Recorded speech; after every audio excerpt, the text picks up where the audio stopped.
दोस्तों आज की इस वीडियो में आपको बीए फर्स्ट ईयर के फर्स्ट सेमेस्टर में आपका जो सब्जेक्ट है होम साइंस यानी कि गृह विज्ञान, उसके अंदर एग्जाम में कौन कौन से क्वेश्चन आने वाले हैं। इस वीडियो के अंदर मैं आपको एग्जाम में आने वाले क्वेश्चन के बारे में बताऊंगा और साथ ही साथ उन क्वेश्चन के बारे में बताऊंगा जो एग्जाम में आपसे कई बार पूछा चुके हैं। तो ये बिना किसी देरी के हम लोग शुरू करते हैं और होम साइंस के अंदर एग्जाम में जो भी क्वेश्चन आने वाले हैं उन आने वाले क्वेश्चन के बारे में जानते हैं। तो यहाँ पे सबसे पहले हम लोग लघु उत्तरीय प्रश्नों के बारे में जानेंगे। तो लघु उत्तरीय प्रश्नों में पहले प्रश्न की बात की जाए तो यहाँ पे आपका पहला प्रश्न दिया हुआ है, प्रश्वसन क्रिया किसे कहते हैं। पहला प्रश्न कह रहा है कि प्रश्वसन क्रिया किसे कहते हैं। यहाँ पे आपको सबसे पहले प्रश्वसन क्रिया के बारे में बताना है। अब आगे बढ़ते अगले क्वेश्चन की तरफ। यहाँ पे आपका दूसरा क्वेश्चन दिया हुआ है, रक्त क्या है, लाल रक्त कणों के कार्यों पर टिप्पणी लिखिए। दूसरा क्वेश्चन कह रहा है कि रक्त क्या है। यहाँ पे आपको सबसे पहले रक्त के बारे में बताना है, उसके बाद आगे आपको लाल रक्त कणों के कार्यों पर टिप्पणी लिखना है, यानी कि जो लाल रक्त कण है उसके क्या कार्य है। यहाँ पे आपको लाल रक्त कणों के कार्य बताना है। अब अगले क्वेश्चन की बात की जाए तो यहाँ पे आपका तीसरा क्वेश्चन दिया हुआ है, पोषक तत्वों पर संक्षिप्त टिप्पणी लिखिए। तीसरा क्वेश्चन कह रहा है जो पोषक तत्व है,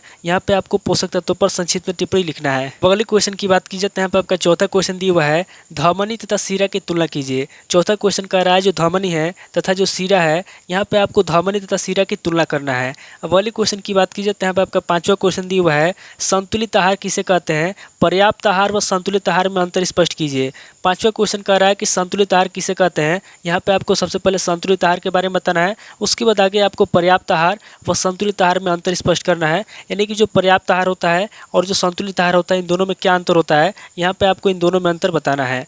अब अगले क्वेश्चन की बात की जाए तो यहाँ पे आपका छठा क्वेश्चन दिया हुआ है, सूक्ष्म खनिज लवण तथा आहार में उसकी महत्ता का वर्णन कीजिए। छठा क्वेश्चन कह रहा है जो सूक्ष्म खनिज लवण होता है, यहाँ पे आपको सबसे पहले सूक्ष्म खनिज लवण के बारे में बताना है, उसके बाद आगे आपको आहार में उसकी क्या महत्ता है। यहाँ पे आपको सूक्ष्म खनिज लवण का आहार में जो महत्ता है उसकी महत्ता के बारे में आपको बताना है। अब अगले क्वेश्चन की बात की जाए तो यहाँ पे आपका सातवां क्वेश्चन दिया हुआ है, अंकुरण पर टिप्पणी लिखिए। सातवां क्वेश्चन कह रहा है जो अंकुरण है, यहाँ पे आपको अंकुरण पर टिप्पणी लिखना है। अब अगले क्वेश्चन की बात की जाए तो यहाँ पे आपका आठवां क्वेश्चन दिया हुआ है, अनुपूरक पदार्थों से आपका क्या अभिप्राय है। आठवां क्वेश्चन कह रहा है जो अनुपूरक पदार्थों से आपका क्या अभिप्राय है, यहाँ पे आपको अनुपूरक पदार्थों के बारे में बताना है। अब अगले क्वेश्चन की बात की जाए तो यहाँ पे आपका नवा क्वेश्चन दिया हुआ है, विकास के क्षेत्र को समझाइए।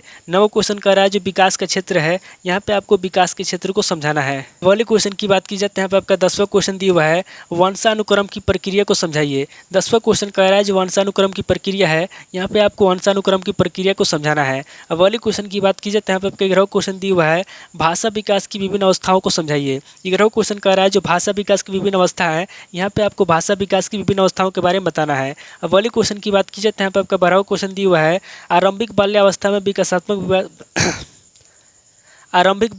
में विकासात्मक विकास पर प्रकाश डालिए। 12वां क्वेश्चन कह रहा है जो आरंभिक बाल्यावस्था है, यहाँ पे आपको आरंभिक बाल्यावस्था में विकासात्मक विकास पर प्रकाश डालना है। अब अगले क्वेश्चन की बात की जाए तो यहाँ पे आपका 13वां क्वेश्चन दिया हुआ है, क्रियात्मक विकास को परिभाषित कीजिए। 13वां क्वेश्चन कह रहा है जो क्रियात्मक विकास है, यहाँ पे आपको क्रियात्मक विकास को परिभाषित करना है। अब अगले क्वेश्चन की बात की जाए तो यहाँ पे आपका 14वां क्वेश्चन दिया हुआ है, संज्ञानात्मक विकास के निर्धारकों की विवेचना कीजिए। 14वां क्वेश्चन कह रहा है जो संज्ञानात्मक विकास है, यहाँ पे आपको संज्ञानात्मक विकास के निर्धारकों की विवेचना करना है। अब अगले क्वेश्चन की बात की जाए तो यहाँ पे आपका 15वां क्वेश्चन दिया हुआ है, संज्ञानात्मक विकास की अवस्थाएं बतलाइए। 15वां क्वेश्चन कह रहा है जो संज्ञानात्मक विकास है, यहाँ पे आपको संज्ञानात्मक विकास की अवस्थाएं बताना है कि कौन कौन सी अवस्थाएं होती है।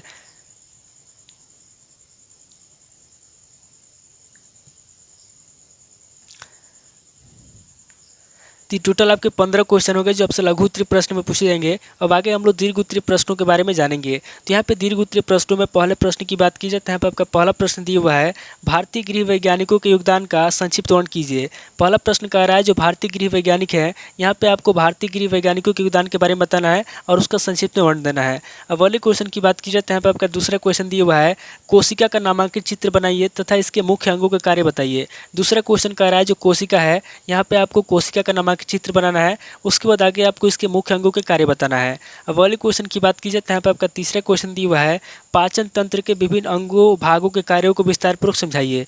तीसरा क्वेश्चन कह रहा है जो पाचन तंत्र है, यहाँ पे आपको पाचन तंत्र के विभिन्न भागों के कार्यों के बारे में बताना है और उसको विस्तार से समझाना है।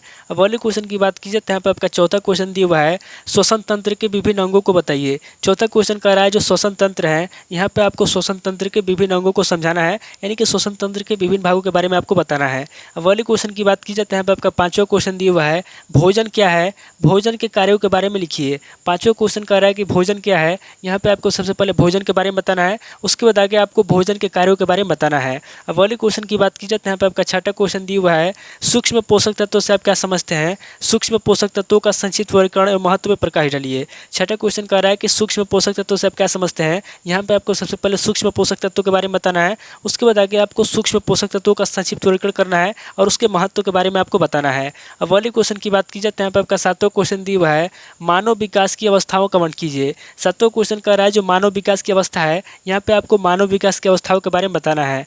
अब वाले क्वेश्चन की बात की जाए तो यहाँ पे आपका आठवां क्वेश्चन दिया हुआ है बालक के विकास में वातावरण तथा वंशानुक्रम की भूमिका स्पष्ट कीजिए।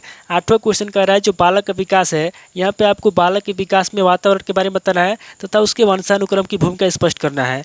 अब वाले क्वेश्चन की बात की जाए तो यहाँ पे आपका नौवां क्वेश्चन दिया हुआ है भ्रूणावस्था को समझाइए। नवा क्वेश्चन कह रहा है जो भ्रूणावस्था है, यहाँ पे आपको भ्रूणावस्था के बारे में बताना है और भ्रूणावस्था को आपको समझाना है। अब वाले क्वेश्चन की बात की जाए तो यहाँ पे आपका 10वां क्वेश्चन दिया हुआ है प्रसव के मुख्य प्रकार लिखिए। 10वां क्वेश्चन कह रहा है जो प्रसव है, यहाँ पे आपको प्रसव के मुख्य प्रकार लिखना है। अब वाले क्वेश्चन की बात की जाए तो यहाँ पे आपके 11वां क्वेश्चन दिया हुआ है शिशुओं के शारीरिक विकास की विवेचना कीजिए। 11वां क्वेश्चन कह रहा है जो शिशु है, यहाँ पे आपको शिशुओं के शारीरिक विकास के बारे में बताना है। अब वाले क्वेश्चन की बात की जाए तो यहाँ पे आपका 12वां क्वेश्चन दिया हुआ है शैशवावस्था में संज्ञानात्मक विकास का वर्णन कीजिए। 12वां क्वेश्चन कह रहा है जो शैशवावस्था है, यहाँ पे आपको शैशवावस्था में संज्ञानात्मक विकास के बारे में बताना है। अब वाले क्वेश्चन की बात की जाए तो यहाँ पे आपका 13वां क्वेश्चन दिया हुआ है पूर्व बाल्यावस्था में होने वाले शारीरिक विकास की व्याख्या कीजिए। 13वां क्वेश्चन कह रहा है जो पूर्व बाल्यावस्था है, यहाँ पे आपको पूर्व बाल्यावस्था में होने वाले शारीरिक विकास के बारे में बताना है। अब वाले क्वेश्चन की बात की जाए तो यहाँ पे आपका 14वां क्वेश्चन दिया हुआ है आरंभिक बाल्यावस्था में भाषा विकार को स्पष्ट कीजिए। 14वां क्वेश्चन कह रहा है जो आरंभिक बाल्यावस्था होता है उसमें जो भाषा विकार होता है, यहाँ पे आपको आरंभिक बाल्यावस्था में भाषा विकार को स्पष्ट करना है। तो टोटल आपके 14 क्वेश्चन हो गए जो आपसे दीर्घ उत्तरीय प्रश्न में पूछे जाएंगे। सो इस वीडियो के अंदर मैंने आपको लघु उत्तरीय प्रश्न और दीर्घ उत्तरीय प्रश्न दोनों तरह के प्रश्नों के बारे में बता दिया। आप इन दोनों तरह के प्रश्नों को नोट कर लीजिए और दोनों तरह के प्रश्नों को अच्छे तरीके से समझ लीजिए। तो आज इस वीडियो को मैं यहीं पे स्किप करता हूँ, मिलता है आपसे नेक्स्ट वीडियो में। अगर आपको वीडियो अच्छा लगा तो वीडियो को लाइक कीजिए, शेयर कीजिए और कमेंट करके बताइए कि आपको नेक्स्ट क्वेश्चन पेपर किस सब्जेक्ट के ऊपर चाहिए। थैंक यू दोस्तों।